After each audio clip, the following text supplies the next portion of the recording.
Bab 221. Mendengar ini semua orang terkejut, namun tidak bagi Jackson, dan sebagian orang yang sudah mengetahuinya sejak di Qingzhou.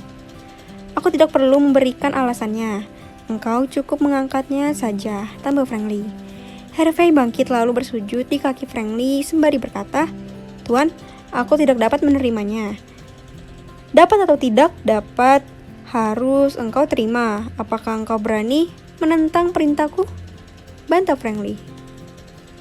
Mendengar ini, Harvey tidak berani mengangkat wajahnya, terus bersujud sembari berkata, "Aku tidak berani." "Apakah keluarga Lem sepengecut ini hingga tidak berani menerima tugas ini?" tanya Frankly. Harvey diam, tidak lagi berani menjawab. Melihat ini, Frankly berkata, "Engkau menjadi pelindung negeri ini. Semua adik-adikmu akan mengikuti perintahmu. Apakah engkau paham?" Harvey tetap diam. Jackson berkata, "Harvey, tuanmu memerintahkan, maka engkau harus menerima perintahnya." "Tuan besar, bagaimana mungkin aku menerimanya? Tuanku masih ada, tidak ada seorang pun di negeri ini yang pantas menggantikannya," jawab Harvey. Mendengar alasan ini, Frankly tersenyum, lalu Cecilia menghampirinya sembari berkata, "Suamiku menunjukmu karena engkau pantas untuk itu. Tentu suamiku akan selalu mendukungmu kelak." Mendengar ini, Harvey bangkit lalu berkata, "Siap tuan, aku laksanakan." Frankly tersenyum senang lalu berkata, "Bagus, itu baru keluarga Lem."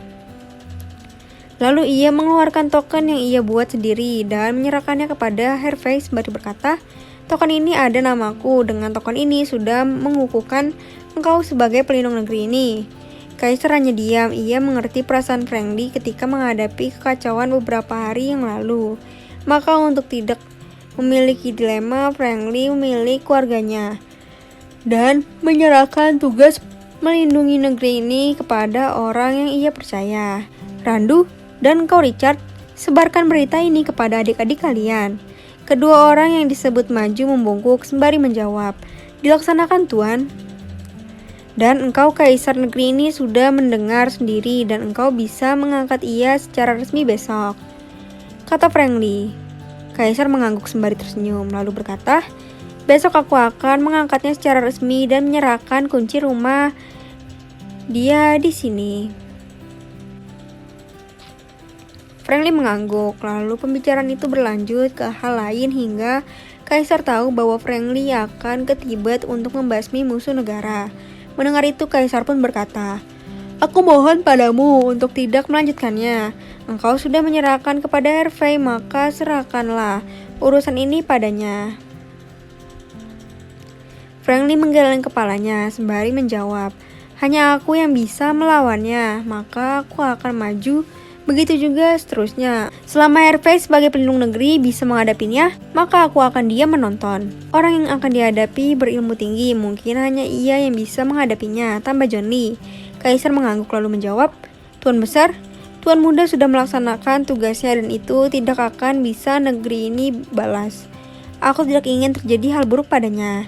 Frankly tersenyum mendengar kata-kata Kaisar, lalu ia pun menjawab, "Terima kasih atas perhatianmu, namun aku yang menantang ia untuk bertarung, jadi hanya aku yang bisa maju melawannya." Setelah mendengar jawaban ini, Kaisar berkata, "Kalau begitu, apa yang bisa aku lakukan?" "Tidak ada, aku harap ini musuh terakhir negeri ini," jawab Frankly. Kaisar menganggukkan kepalanya lalu bertanya, "Bagaimana rencanamu selanjutnya?" Frankly menaruh gelas kopinya lalu menjawab, "Dari sini aku akan terbang ke utara lalu baru ke barat." Kaisar mengangguk lalu menjawab, "Baiklah kalau begitu, besok kita akan melantik Harvey Lem, jadi sekarang aku pamit." Frankly mengangguk. Kaisar berdiri di antar para tetua keluar aula dan meninggalkan kediaman keluarga Lee. Setelah Kaisar pergi, Frankly berkata kepada Harvey Lem. Ia pun berkata, "Engkau adalah saudaraku, aku percaya padamu bukan kepada Randu dan saudaranya. Aku tidak percaya. Randu dan adik-adiknya akan selalu berada di sisiku. Aku mengangkatmu karena engkau tidak memiliki kepentingan di negeri ini, berbeda denganku."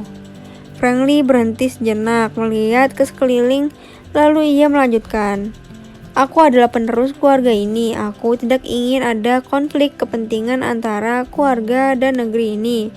Itu yang pertama, maka untuk yang kedua aku ingin tinggal bersama keluargaku, menghabiskan waktu bersamaku, namun aku tidak akan selalu mengawasimu dan membantumu jika engkau kesulitan. Mendengar ini, semua paham dan mengerti kenapa Frankly melepas jabatannya sebagai pelindung negeri. Semua demi keluarga. Sekarang kau hubungi ayah, ibu, dan keluargamu agar mereka bisa hadir besok saat pelantikan, perintah Frankly. Baik Tuan, dilaksanakan. Jawab Harvey sembari mengambil teleponnya menghubungi orang tuanya di barat. Di barat di kaki gunung Yusu, di aula pertemuan keluarga Lem, ayah Harvey berjalan cepat bersama istrinya mendatangi aula itu, di mana para tetua dan murid Frankly sedang menghabiskan waktu berbagi pengalaman. Melihat putranya masuk, Tuan Besar Lem menunggu di mejanya dengan penuh pertanyaan. Tiba di dekat meja, ayah Harvey berkata, "Ayah, cucumu baru memberi kabar bahwa besok ia akan dilantik menjadi pelindung negeri ini dan meminta kami dan engkau untuk datang ke ibu kota hari ini." Semua orang terkejut mendengar ini, lalu Tuan Besar Lem bertanya, "Ada apakah dengan Tuan Muda Li?" "Tuan Muda baik-baik saja, justru ini perintahnya agar kita berangkat hari ini ke ibu kota," jawab ayah Harvey. Mendengar ini semua sedikit tenang. Henrico bersama adik-adiknya sudah mengetahui ini. Ia maju lalu berkata, "Tuan, menyerahkan jabatannya untuk kakak Lem, tentu ini yang terbaik untuknya." Tuan Besar Lem menatap Henrik lalu bertanya, "Mengapa engkau berkata seperti itu?" "Tuan Besar, Anda tahu status Tuan selain pelindung negeri juga penerus keluarga Li dan Lu. Melihat kekacauan beberapa hari ini, tentu ia merasa dilema memilih antara keluarga dan negara. Karena ia melewatkan banyak waktu bersama keluarganya, jadi ia memilih untuk melepas statusnya sebagai pelindung negeri dan ingin menghabiskan waktunya bersama keluarganya," jawab Henrico. Mendengar ini, Tuan Besar Lem mengerti, namun ia kembali bertanya, "Kenapa cucuku?" Henrico tertawa lalu menjawab, Tuan Besar, kakak Harvey tidak memiliki kepentingan apapun di negeri ini, jadi bisa menjadi pelindung negeri tanpa ada konflik kepentingan. Jika Tuan menunjuk kakak kedua atau salah satu dari kami, maka masih akan terjadi konflik kepentingan karena kami telah bersumpah akan menjaga ia dan keturunannya dengan nyawa kami, anak dan cucu kami. Namun jika menunjuk kakak Harvey yang jujur, berkomitmen, maka itu yang terbaik. Kembali Tuan Besar Lem terduduk, lalu berkata, "Orang hebat, jujur dan baik hati rela melepas statusnya yang begitu tinggi demi keluarganya." Semua setuju dengan kata-kata Tuan Besar Lem. Lalu ayah Harvey bertanya, "Bagaimana ayah? Apakah kita akan pergi ke ibu kota?" Dengan wajah penuh senyum, Tuan Besar Lem menjawab, "Tentu, kita semua akan pergi ke sana. Engkau charterlah pesawat agar kita semua bisa berangkat ke sana." Henrik berkata, "Tuan Besar tidak perlu mencarter pesawat. Biar kau meminta adik Peter menyiapkan pesawat untuk keluargamu berangkat ke ibu kota. Engkau dan adik-adikmu tidak ikut?" tanyanya. Henrik menggeleng kepalanya lalu menjawab, "Perintah Tuan, kami harus berada di sini. Tidak ada perintah ke ibu kota, jadi kami akan menunggu perintah Tuan selanjutnya di sini." Mendengar ini, kekaguman Tuan Besar Lem kepada orang-orang ini semakin tinggi. Setia mereka kepada Frankly begitu dalam. Apakah mereka akan setia kepada cucunya kelak? Pikirnya. Melihat wajah Tuan Besar Lem, Henrik dapat membacanya, maka ia berkata, "Untuk saat ini kami akan selalu setia kepada Tuan hingga mati karena sumpah kami. Untuk kakak Harvey tidak berbeda, kami akan mengikuti semua perintahnya kelak." Kembali senyum berkembang di wajah Tuan Besar Lem. Lalu ia berkata, "Baiklah, bisakah engkau mengatur pesawat untuk kami?" Henrik mengangguk lalu mengambil teleponnya menghubungi Peter Law. Setelah selesai bicara, ia pun berkata, "Tuan Besar, engkau dan keluarga bisa meluncur ke bandar udara karena pesawat sudah disiapkan."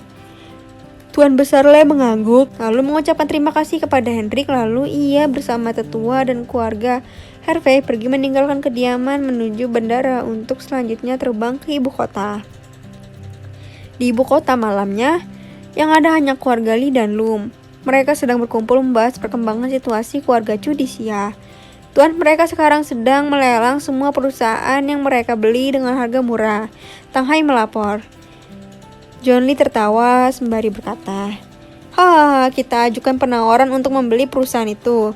Friendly melambaikan tangannya sembari menjawab, tidak ada gunanya, biarkan saja siapa yang mau membeli perusahaan itu. Jika bahan bakunya tidak ada, biar mereka menghibahkan semua perusahaan itu. Kita anggap mereka menyumbangkan uang untuk rakyat dan negara ini. Biar mereka pergi, meninggalkan uang yang sudah mereka keluarkan di sini tanpa mendapat apapun, tambah Friendly. Mendengar ini, John Lee kembali tertawa, lalu berkata, Tang Hai, engkau sebarkan bahwa kita dan keluarga besar lainnya tidak akan membeli perusahaan itu dan tidak akan membuat kontrak penjualan bahan baku kepada semua perusahaan itu selamanya. Tang Hai mengangguk sembari tersenyum. Ia pun berkata, dilaksanakan tuan. Bagaimana dengan grup Chu-ku? Tanya Rianti yang duduk bersama ayah dan ibunya. Cecilia menjawab, sama, kita tidak akan membelinya lagi kecuali seluruh keluarga Chu di Jiangling berlutut selama 3 hari dan harganya hanya maksimal 1 triliun untuk 100% saham. Engkau dengarlah apa yang kakakmu katakan, aku mengerti engkau tidak tega melihat keluargamu susah, namun dengan berlutut itu sebuah pelajaran untuk mereka. Tambah Nita Lu. Rianti berdiri sambil meletakkan tangannya di pinggang lalu berkata, Ibu, bagaimana kehidupan mereka jika 100% saham diambil kakak? Mendengar ini, John Lee tertawa lalu berkata, engkau duduk di sini 100% saham atas nama kakakmu, bukan berarti ia tidak bisa mengeluarkan keuntungan sebesar 30% untuk keluargamu. Mendengar ini, Rianti tertawa senang, lalu berkata kepada John Lee, ayah memang hebat, aku setuju, besok aku akan meminta mereka berlutut meminta maaf jika ingin selamat. Jimmy berkata, tidak perlu besok. Sembari mengambil teleponnya menghubungi Georgie. Jimmy menyampaikan semua kepada Georgie. Terdengar jawaban di ujung telepon, apakah harga tidak bisa dinaikkan lagi? Tidak, dan uang 1 triliun itu tidak akan keluar dari grup sebagai modal. Jika mau boleh, jika tidak mau putriku akan membuat perusahaan baru dengan nama yang sama, bantah Jimmy. Georgie yang bersama Hanky menjawab, Tuan Hanky keberatan dan tidak akan menjual saham miliknya. Kalau begitu tidak masalah, karena kami bisa membuat perusahaan baru. Jawab Jimmy mematikan teleponnya. Cecilia berkata pada Sinta-san. Ia pun berkata, engkau buatlah perusahaan baru untuk keluargaku. Sinta mengangguk menjawab, besok setelah kami berangkat ke utara, aku akan kembali ke Jiangling menghapus semuanya. Ini uangnya, kata Cecilia sembari menyerahkan kartu ATM kepada Sinta-san. Melihat ini, Sinta tertawa. Uangku lebih banyak daripada yang ada di kartu itu, jadi kakak simpan saja setelah kakak kembali ke Jiangling. Perusahaan baru sudah berdiri dan staf lama dari Chu Group akan duduk di sana mengurusnya, termasuk Paman Jimmy akan kembali menjadi direkturnya. Berarti rencanaku di Jiangnan akan dijalankan? Tanya Grace. Sinta mengangguk lalu menjawab, rencanamu bagus, maka jalankan semua seperti rencana awal. Friendly memegang tangan istrinya lalu berkata, istriku, semuanya serahkan kepada Sinta, maka semua beres. Cecilia pun mengangguk. Friendly kembali berkata, saat pestaku semua sudah beres. Sinta mengangguk lalu menjawab, baik tuan.